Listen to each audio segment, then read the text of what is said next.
I'll come down to RC Pablo. RC Pablo, you've heard all of the conversation we've had. Just like in a couple of minutes, your thoughts on all of this: identity, leadership, and music, and how music, interfaces all of this. Okay. He said, "Osina." Can I go ahead like that? Go on, you can. Osina, Osiokwaga invest in Lagos. Once you invest in Lagos, unless more beer paloke nalo, kana ngumaya. In my recent song, Medical Practitioner, nya onyo asemgi manifesting 10 billion for my hometown. Manifesting 10 billion USD for my hometown. Abatam na Nnewi, na-ekwu na Nnewi akaligo okwu.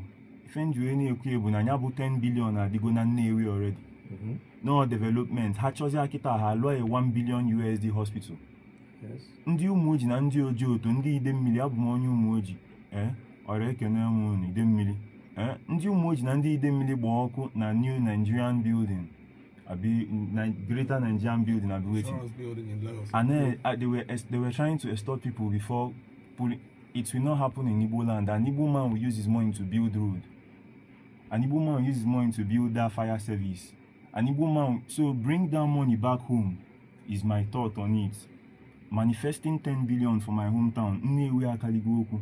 Nnewi, that money is back home. Now offers that development potazi ife.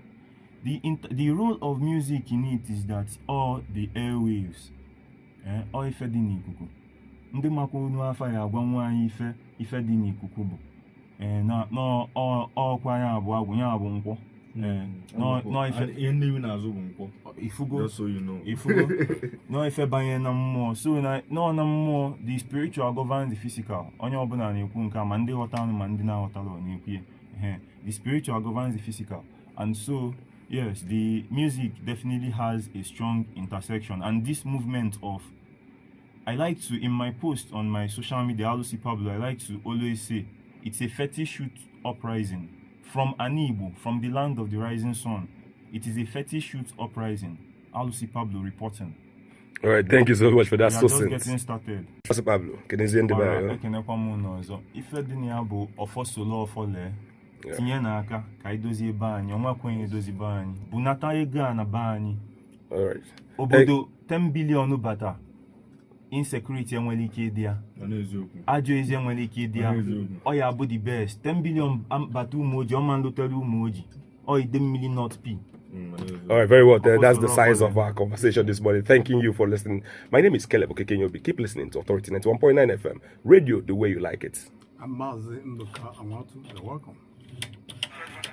Nkanozo. Curator. Now. Curator.